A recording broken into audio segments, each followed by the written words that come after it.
Buxoroda mahalla davlat va jamiyat o'rtasidagi eng muhim ko'prikka aylandi. Viloyatimizda ham mahallalar infratuzilmasi tobora yaxshilanib, aholining turmush farovonligi yaxshilanyapti. Joriy mahallani rivojlantirish va jamiyatni yuksaltirish yilida bu boradagi ishlar yanada jadallashdi. Prezidentimizning 2024-yil 28-martdagi Islom taraqqiyot banki ishtirokida qishloq joylarini kompleks rivojlantirish ikkinchi bosqichi loyihasini amalga oshirish chora-tadbirlari to'g'risidagi qarori bu borada dasturi amal bo'lib xizmat qilmoqda. Qarorga muvofiq viloyatimizda O'zbekiston Respublikasi Iqtisodiyot va Moliya vazirligi, Islom taraqqiyot banki hamda Birlashgan Millatlar Tashkiloti taraqqiyot dasturi hamkorligida qishloq joylarini kompleks rivojlantirish loyihasining ikkinchi bosqichi yuzasidan qishloq aholi punktlarining ijtimoiy-iqtisodiy holatini yaxshilash, hududlarni kompleks rivojlantirish, yo'l transport infratuzilmasi, muhandislik kommunikatsiya tarmoqlari va ijtimoiy soha obyektlarini barpo etish ishlari olib borilyapti.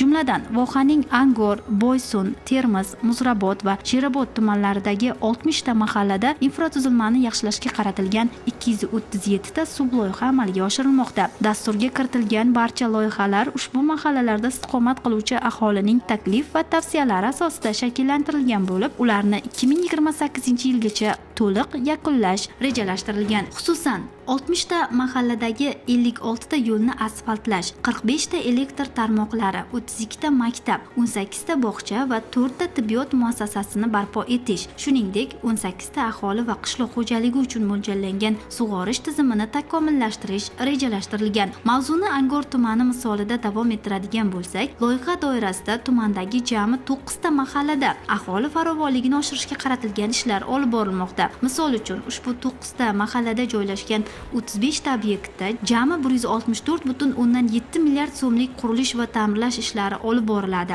4 ta yangi maktab, 2 ta maktabgacha ta'lim tashkiloti barpo etiladi. 94,3 kilometr ichimlik suvi tarmoqlari tortiladi. 19 ta transformator punkti o'rnatiladi hamda 74,4 kilometr elektr tarmoqlari yangilanadi. Shuningdek, 84,3 kilometr ichki yo'llarda asfaltlash ishlari bajarilib, 4 ta ko'prik yangidan quriladi. 20 kilometr piyodalar yo'laklari barpo etiladi. Loyihaga kiritilgan mahallalardan biri Angor tumanidagi Yuqori Talashqon mahallasi bo'lib, ayni kunlarda ushbu mahallada ichki yo'llarni ta'mirlash, ichimlik suvi va elektr ta'minotini yaxshilash, ijtimoiy soha obyektlarini rekonstruksiya qilish bo'yicha aniq manzilli chora-tadbirlar hayotga tatbiq etilmoqda.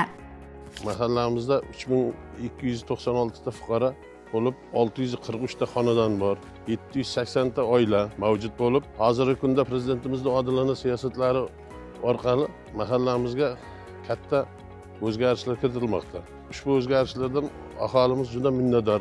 31 kilometr toza ichimlik suvi kiritilmoqda.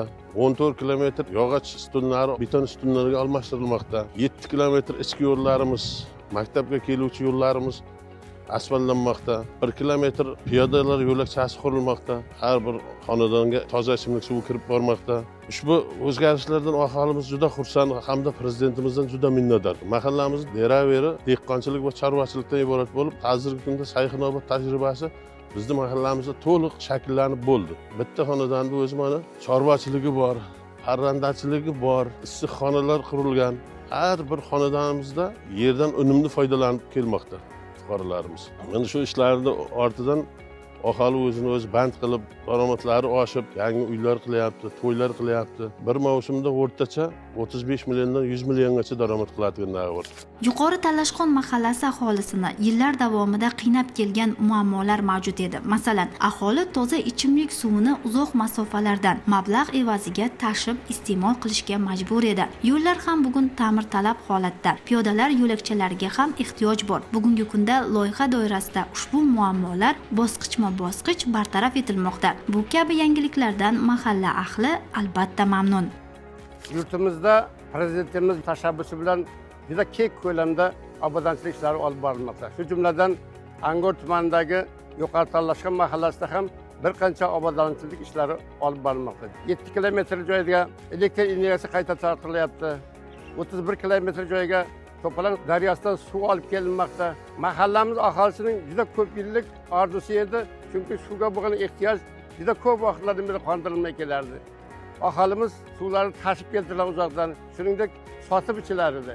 mana ko'p yillik arzular amalga oshadigan bo'ldi. Bu birgina Angor tumani emas, yuqoridagi shimoliy rayonlardagi Deyno, Sho'rchi, Jarqo'rg'on, Bandixon, Angor, Termiz, boshqa rayonlarga ham suv navbati bilan kelyapti. Hozir bizdan to'g'ri suv Termiz shahriga o'tib ketgan. Biz mana shu may oyining boshlari, aprel oylarining oxirlarida suvni bemalol bizga ochib beradi. Bundan albatta xalqimiz manfaatdor bo'ladi. Shuningdek, piyodalar yo'lakchasi 1 kilometr yo'lda bolalar maktabga qatnashga qiynaladi, bu ham amalga oshiriladigan bo'ldi. Shuningdek, 14 kilometr yo'l asfaltlanmoqda. Albatta aholi buni juda xursandchilik bilan qabul qilyapti. Qishloq joylarini kompleks rivojlantirish loyihasi doirasida amalga oshirilayotgan ishlar hududlar qiyofasini tubdan o'zgartirmoqda. Yangilanayotgan infratuzilma, obod manzillar aholi kayfiyati, turmush tarziga ijobiy ta'sir ko'rsatyapti. Bu xayrli ishlar ortida inson manfaati, uning qadrini ulug'lashdek ezgu maqsadlar mujassam.